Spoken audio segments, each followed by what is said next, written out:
네, 이번 고성 산불은 지난해와 마찬가지로 건조한 날씨와 강한 바람이 피해를 키웠습니다. 강풍특보는 해제됐지만 낮 동안 일시적인 돌풍이 계속될 것으로 보여서 지속적인 경계가 필요한 상황입니다. 취재기자 스튜디오에서 자세한 내용 짚어보겠습니다. 정혜은 기자 나와 있습니다. 안녕하세요. 네, 안녕하세요. 네, 어서 오십시오. 지금 잔불 정리 작업 중이라서 바람 상황이 굉장히 중요한 상황입니다. 좀 강풍특보는 일단 다 해제가 됐다고요? 네, 맞습니다. 오늘 오전 9시를 기해서 강원 지역의 강풍특보는 모두 해제가 된 상황입니다. 기상청은 우리나라 북쪽의 기압골이 일단 동해상으로 이동을 하게 되면서 네. 앞으로 기압차가 약해질 것으로 보이기 때문에 바람의 강도도 점차 약해지겠다고 밝혔습니다. 다만 일시적으로 돌풍이 불 가능성은 여전히 남아 있는데요. 낮 동안 동해안 쪽으로 기온이 어제에 이어서 오늘도 30도를 웃돌 것으로 보이기 때문에 산간 지역의 경우는 기온차로 인한 강한 바람이 불 가능성은 여전히 남아 있습니다. 순간 돌풍이 초속 10m 안팎으로 예상이 되고 있고 또 건조특보도 유지될 것으로 보이기 때문에 지속적인 경계가 필요합니다. 이 건조특보의 경우는 오늘 제주도와 남해안 쪽으로 비가 내리기 시작하면서 점차 해제될 것으로 예상이 되고는 있지만 이 산불이 발생한 영동 지방의 경우는 모레 오후나 돼야 비가 내리기 시작할 것으로 예상됩니다. 네, 지금 보면 이 밤사이 발생했던 고성 산불, 지난해 있었던 이 동해안 산불과 굉장히 비슷한 이 모습을 보였습니다. 특히 당시에도 또 강풍이 문제였는데 이번에도 마찬가지로 강풍이 피해를 더 키운 셈이죠? 네, 맞습니다. 지난해와 마찬가지로 이 동해안 산불, 이 양간지풍이 원인이었습니다. 그러니까 이 보통 남쪽의 고기압이 그리고 북쪽에 이 저기압이 위치하게 되면은 이 태백산맥 동쪽으로 고온 건조한 바람이 불게 되는데요. 지금 그래픽으로 나오고 있죠. 특히 양양과 간성 사이에서 부는 국지적인 강풍이 워낙 강하기 때문에 이 대형 산불이 원인이 되는데 이 지형적인 특성을 고려해서 붙여진 이름이 바로 양간지풍입니다. 밤사이 산불이 발생한 강원도 고성, 토속면, 도원리 인근 지역을 중심으로도 태풍급 강풍이 기록이 됐습니다. 미시령에서 초속 24.7m 그리고 설악산에서는 초속 21.8m 정도의 강풍이 불었습니다. 이 정도면은 기와장이 날아가고 그리고 사람이 서 있기 힘들 정도의 강풍이고 이 작은 나무가 꺾이는 피해가 발생할 정도입니다.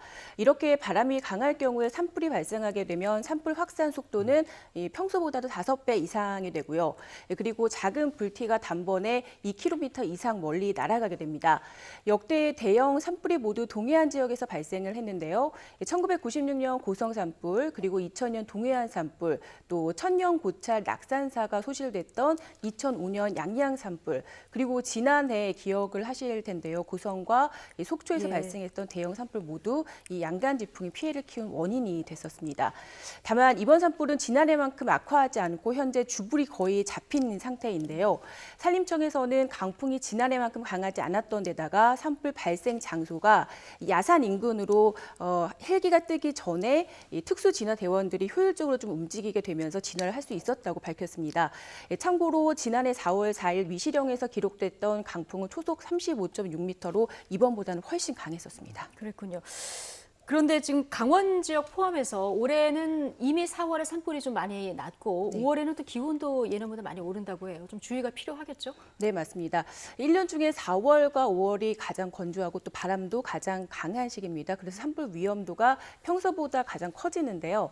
그런데 올해는 유난히 건조한 날씨가 이어지면서 예년보다 더 많은 산불이 발생하고 있습니다. 그래픽 자료를 보시면 지난 4월 산불 발생 건수가 총 173건으로 예년보다도 이미 2배 가까이 늘었습니다. 특히 서울 등 수도권의 경우는 71건이었는데 3.2배나 증가를 했고요.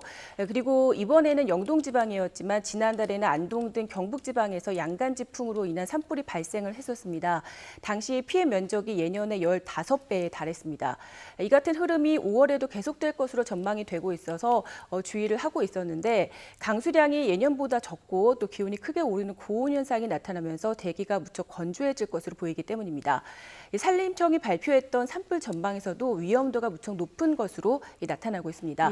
먼저 이번 산불이 발생했던 징검다리 연휴 기간 그리고 이 돌아오는 셋째 주도 산불이 가장 위험할 것이다 이렇게 전망이 되고 있습니다. 이번 산불 이후 셋째 주도 좀 주의가 필요한 상황이고요. 그리고 둘째 주와 넷째 주 그리고 마지막 주도 예년과 비슷한 정도가 될 것이다 이렇게 예상을 하고 있는 상황인데요. 하지만 이 예년 수준 정도라 하더라도 산불 발생 건수가 워낙 많기 때문에 지속적인 주의가 필요할 것으로 보입니다. 따라서 산림청은 이번 산불이 모두 진화가 된 이후에도 산불 재난 국가 위기 경보를 경계 단계로 계속 지속을 하는 등 산불 대비에 총력을 기울인다는 방침입니다. 네, 자, 이번에 산불 보면서 느낀 게 빨리 끄는 것보다 처음부터 불이 안 붙게 하는 게 정말 중요하겠구나 맞습니다. 이런 생각을 많이 했는데 5월 내내 좀 주의를 해야 할 것 같습니다. 지금까지 정혜윤 기자였습니다. 수고하셨습니다.